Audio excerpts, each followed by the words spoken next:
Welcome to Love and Leadership, the podcast that helps you lead with both your head and your heart, plus a bit of humor.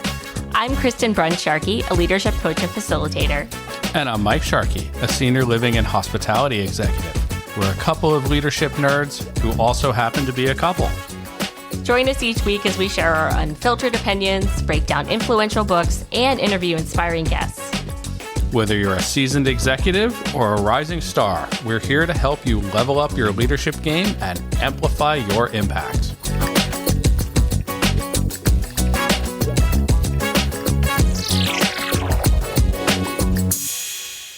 Hello, and welcome back to Love and Leadership. I'm Kristen. And I'm Mike. And here we are. Dun, dun, dun. No, wrong. Yeah, that's your go-to. Wrong. It's yeah, your well. go-to sound effect. Okay. But, it's like my Law and Order thing. Bum, bum. So we currently record after our son's bedtime at this point. So if we're a little punchy. Don't punch us. Sure. Come on. I'm working on my dad jokes. That was not great. But, I got to work out my material. Yeah. I got to workshop it. Yeah. Okay. Sorry, listeners. So we are doing a Buzzword Breakdown episode today on servant leadership. Interesting. So we're going to, similar to the previous one we did of these, and we're going to do several of these probably in the near term, but because they're shorter and don't require a little easier to read a book.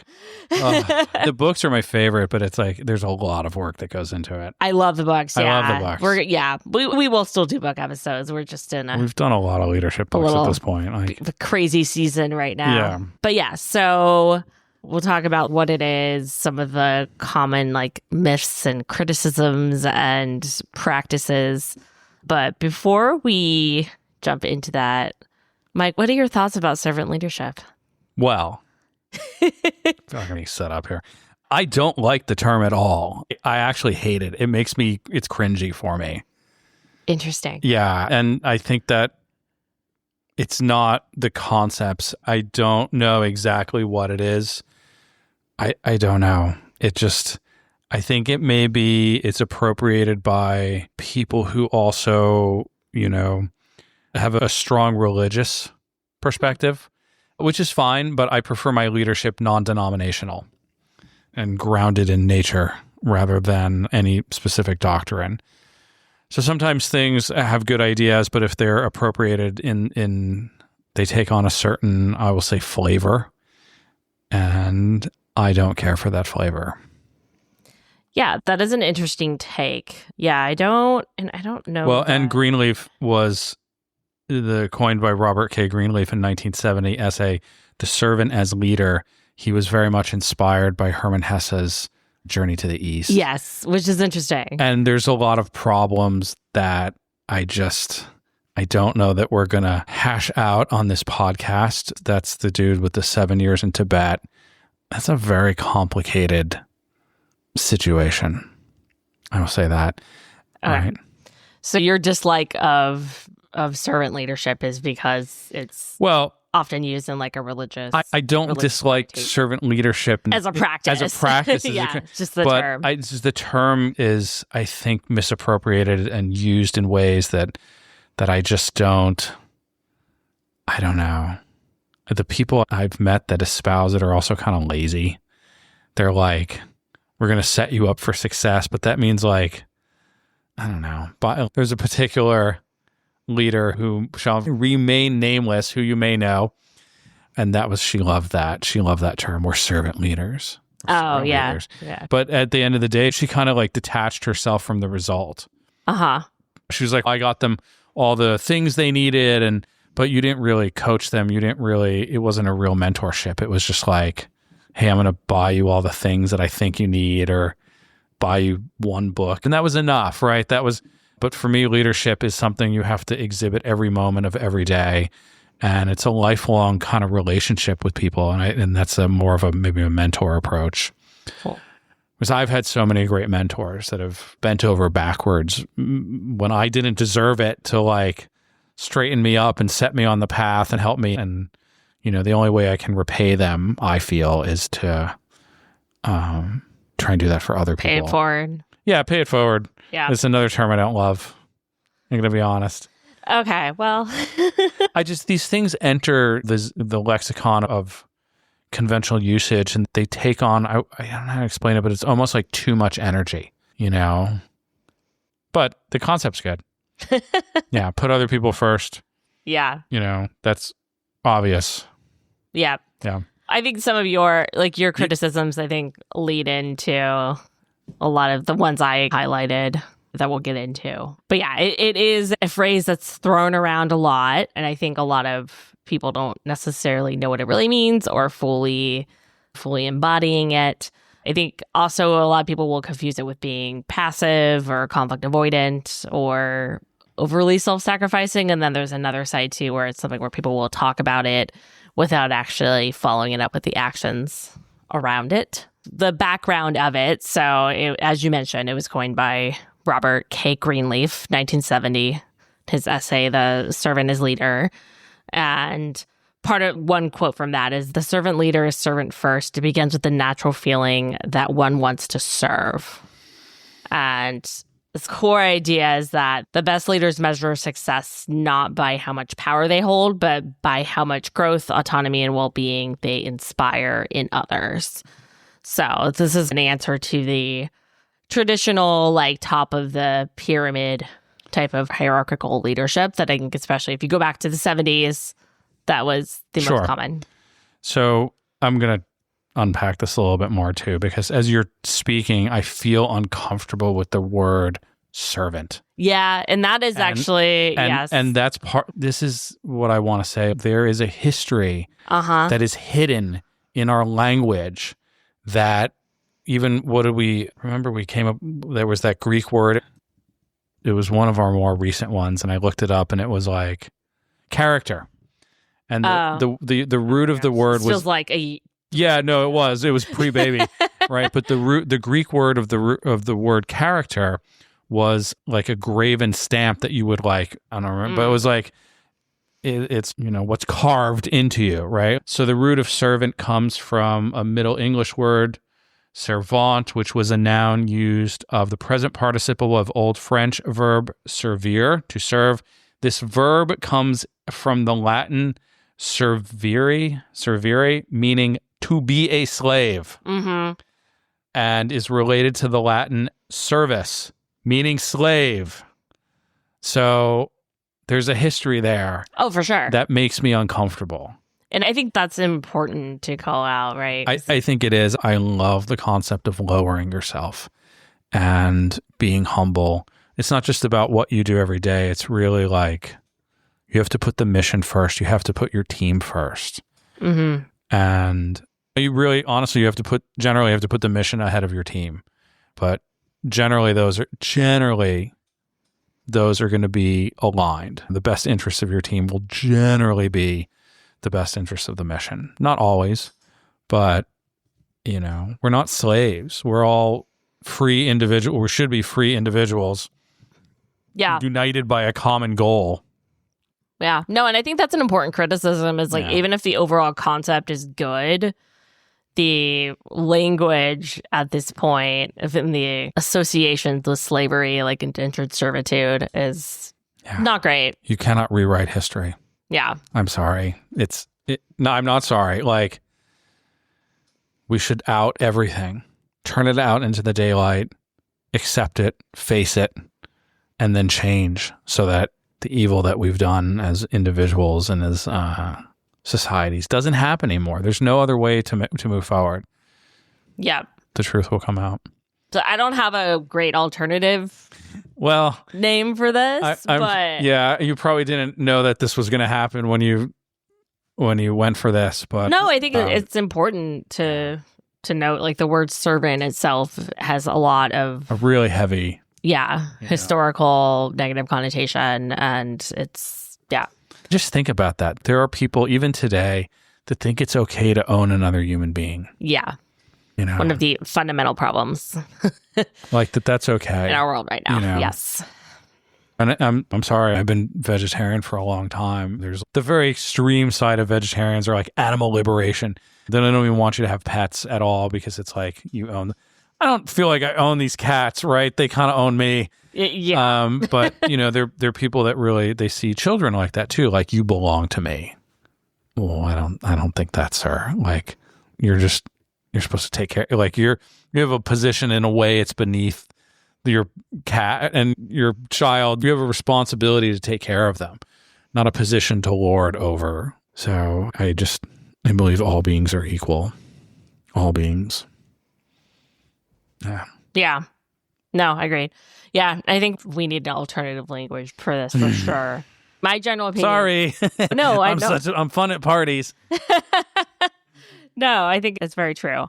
Well, let's focus on the concept a little bit. Yes, let's do that. And That's separate a great from the idea. language. These are all great concepts. I love these. So this was coined by Robert Greenleaf. And then in 1992, Larry Spears came up with the 10 characteristics of a servant leader. So these 10 characteristics are listening, so truly hearing others and suspending your own agenda long enough to understand. Empathy, like valuing people as individuals, understanding their experiences and perspectives. Healing, meaning really supporting people in overcoming challenges, helping teams to recover trust or morale. Awareness, we've talked about a lot, being attuned to your own emotions, biases, and the broader organizational dynamics. Persuasion, so influencing others through logic and empathy rather than authority. Conceptualization, which is thinking long-term and big picture and holding the vision even while you're managing the day-to-day. Foresight, so anticipating future consequences of today's decisions. Stewardship, which is holding your role as a trust, managing people and resources responsibly. And the last two are commitment to the growth of people, so prioritizing others' personal and professional development, and building community. So creating belonging and shared purpose beyond just transactional relationships. So those are the 10 characteristics. I think stewardship is a better word in a way than servant. Yeah, I actually, that stuck out to me when I was going through these as well. I think stewardship is it's a trait within this concept, but I think it's also a better way. So the etymology is from Old English stig word. Stig means house or hall, and weird, I'm sure I'm not saying that, Old English means guard or keeper. I think that's a way better, like housekeeper. That's good. House guard, right? Like we're here to nurture and protect. Mm-hmm. Yeah. Yeah. No, I do. I agree. I think that's a better term in a lot of ways. So some of the common myths around servant leadership as a concept. So one is that it means being a doormat. And that's like a very literal interpretation, as interpreting like the word servant, taking as, or whatever we're using in replacement of it, as putting everyone first all the time, everyone else first all the time. And that's not leadership, right? That's more like martyrdom. So in this actual like core concept, servant leaders are serving the mission and the people, not every individual request. And they still need to make tough decisions, hold boundaries, and often say no in services of the greater good as well. And then other common myth is that it's too soft for like high performance cultures. There's some solid research on servant leadership as a concept, and it associates it with higher performance because of building trust, motivation, and psychological safety. It does not work very well in cultures that reward more like hero leadership, where leaders are fundamentally measured by their own output, not their team's output and success.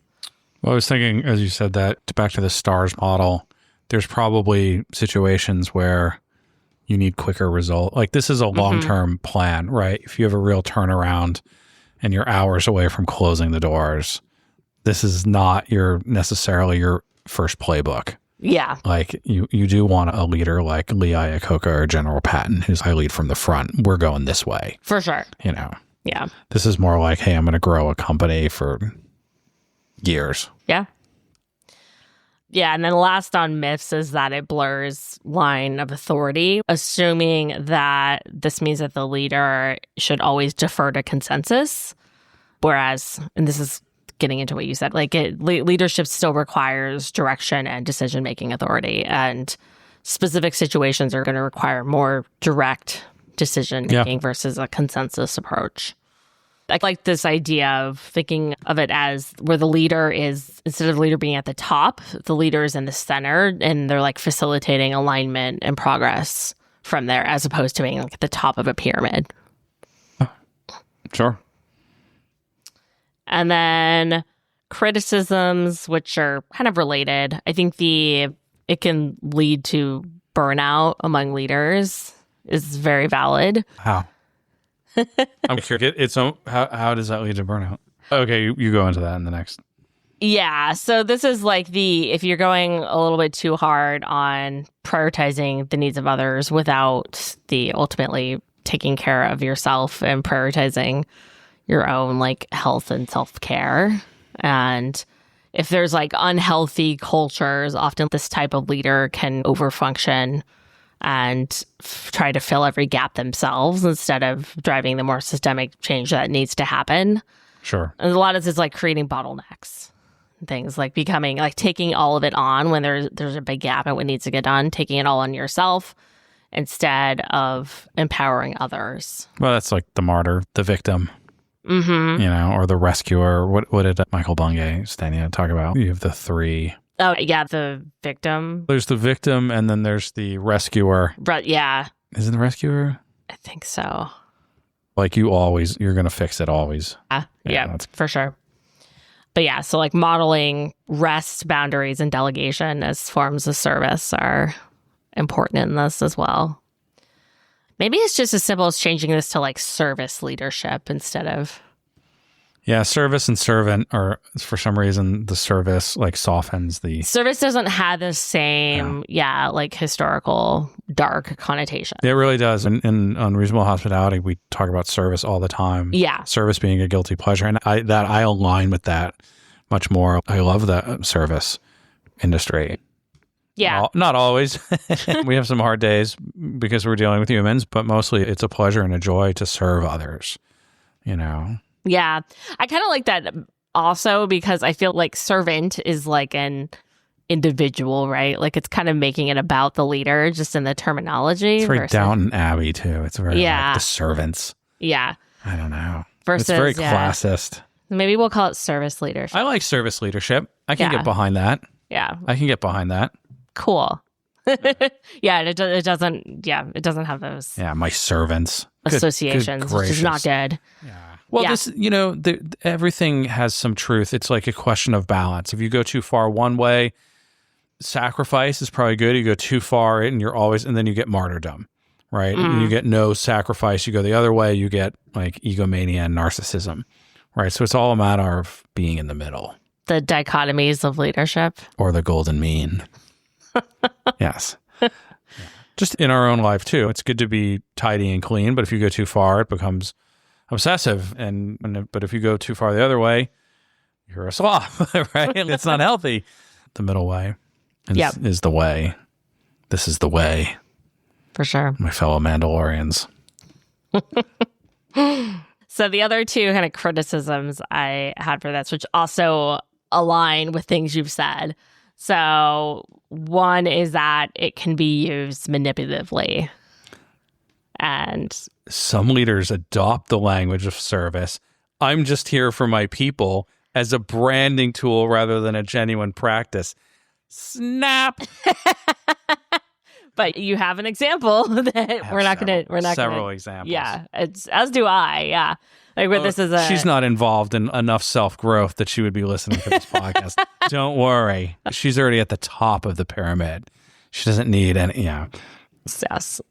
We won't name names. It's okay. We don't have to name names. Yep. But we could say we both had experiences in our careers that sure. show that's right. Yeah, where it's great to talk about being a quote unquote servant leader without actually backing it up. Well, and to be fair, that's just my perspective. I guess if we were going to have a real conversation, we should have the other person here to tell their side. That seems fair. Yeah. Yeah. Maybe. But yeah, so we get into this like performative empathy, right? Yeah, performative. That's very performative. Performative, right? So yeah, leaders talk about like how like being selfless, but they're really acting from a place of ego or control. Yeah. So. It's almost worse. It's like, just be honest. Yeah. Just be honest. Sure. And I've worked for leaders with big egos that get a lot done because they're not, I don't know, they have you can have self-awareness in that as well.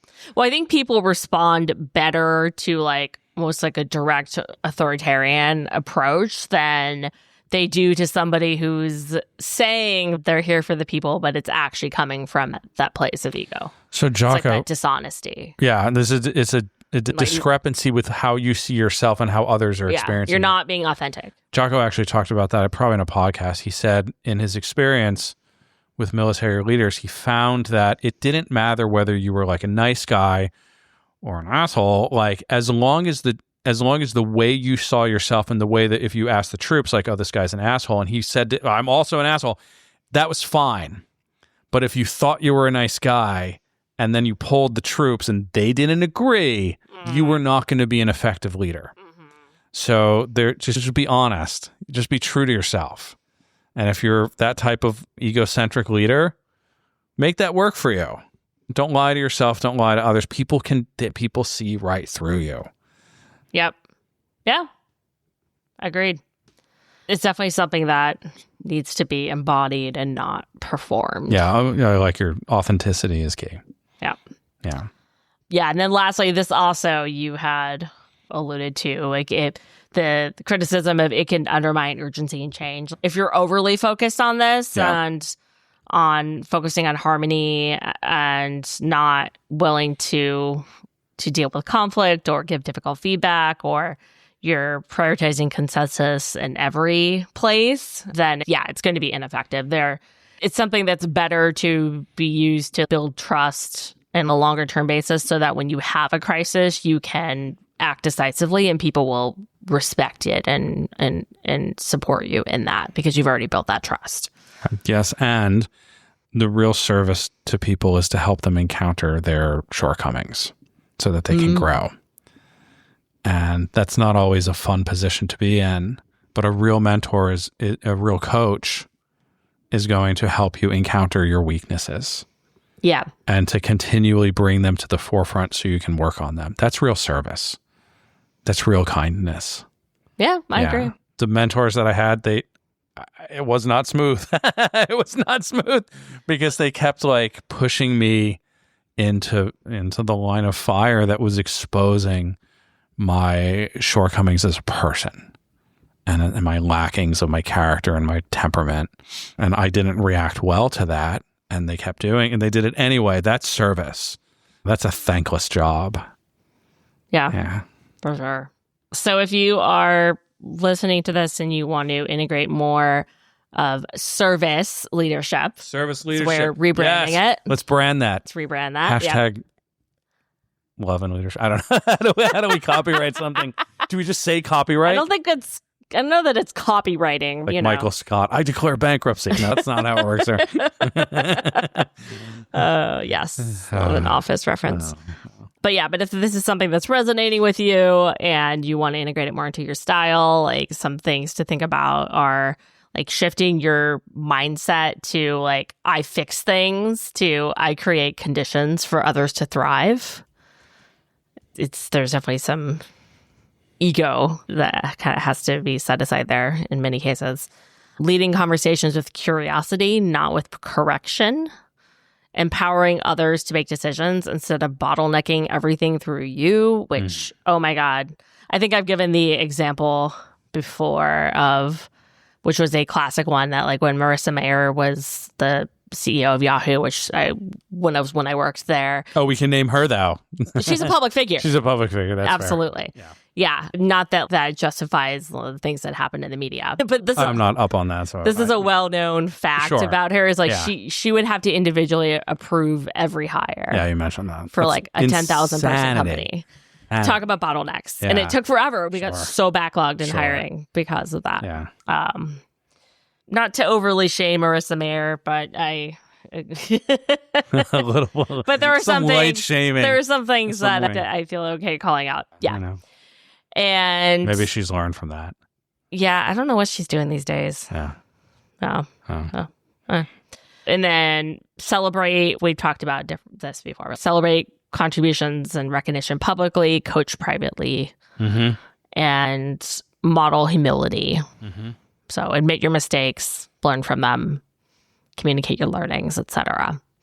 So if you want to try this out, just a few practices. I mean, these could fit into many forms of leadership, but in your next meetings, kind of asking people, what's one thing I can do to make your job easier this week? And then following through on it within 24 hours or whatever. Asking yourself before you're making a major decision, like, who will this decision serve and how? Yeah. And then you can also take one of those 10 characteristics from Spears that we talked about. And I will include a link to that paper in the show notes. So you can look at them in more detail if you want to reference them. But picking out one of those and just consciously focusing on it for a week and just seeing what happens. I love the reduced complexity learning. Like it's one thing at a time. Yeah. Yep.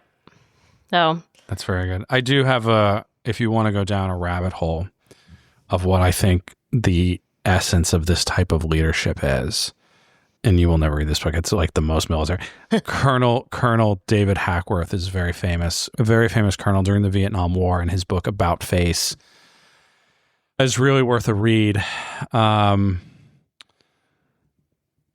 Vietnam was obviously a very complicated war, but there was a lot of agendas that didn't involve winning the war or caring for the troops. And Hackworth being there on the ground with his men really started to change his perspective on everything. And he just saw how the upper echelon of the leadership just didn't care about the body count. They didn't care at all that their strategy was just leading to the deaths of so many men. They're like, it's a war of attrition, and we don't care about the body count. We just want to kill more people than we. And he kind of got run out of the army at some point too, but his book is amazing. And you'll hear somebody who really puts his team first under the most like strenuous circumstances and at the threat of his own career, which he eventually loses. He actually goes on to be a very rich sheep farmer in Australia. It's a really crazy story.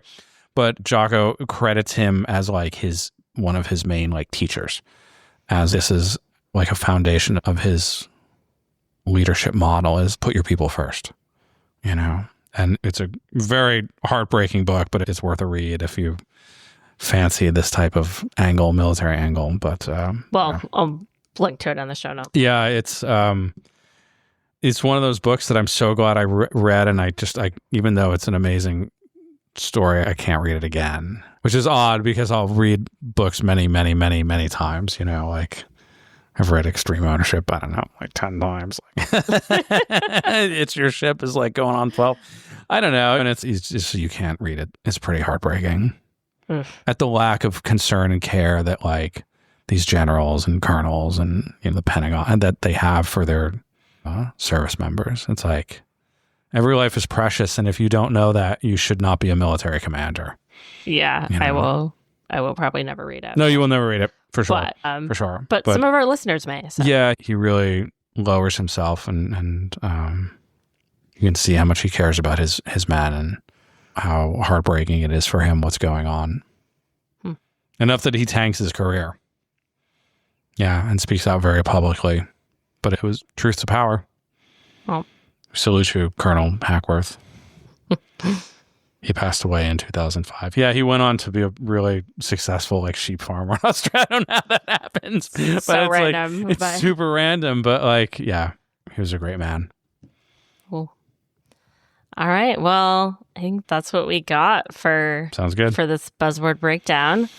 And well, thank you. That was probably way more painful than you expected. Sorry.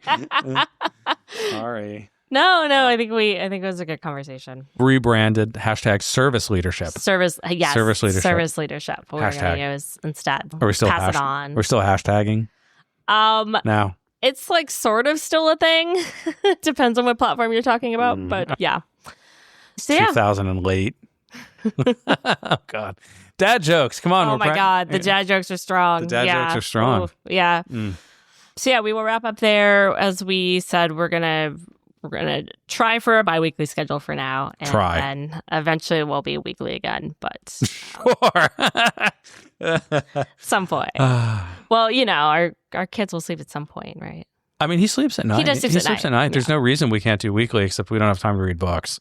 Yeah, that's the more challenging part. But we can talk about parenting as well. I think parenting and leadership are the same thing, right? Like I think it's right now we're in the service leadership part where all we're doing is serving him. Here's your bottle. Here's your diaper change again. Okay, this is 300 today. But eventually we're going to be shaping his character and hopefully setting boundaries and helping him grow into, a very righteous. Right now we're just right now we're just wiping his butt. And we're riding high on the laughter. We're riding high. His laugh is amazing. It's amazing. His smile is amazing. It's very sweet. He's very sweet. He's very sweet. We're going to try not to mess that up. Yes. Yeah. For sure.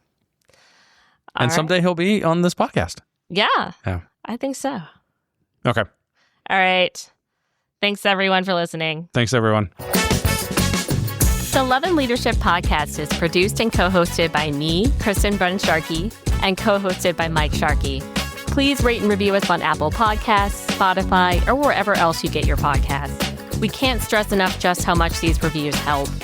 You can follow us on LinkedIn under Kristen Sharkey and Michael Sharkey, and on Instagram as Love Leader Pod. You can also find more information on our website, loveandleadershippod.com. Thank you so much for listening, and we'll see you again next week.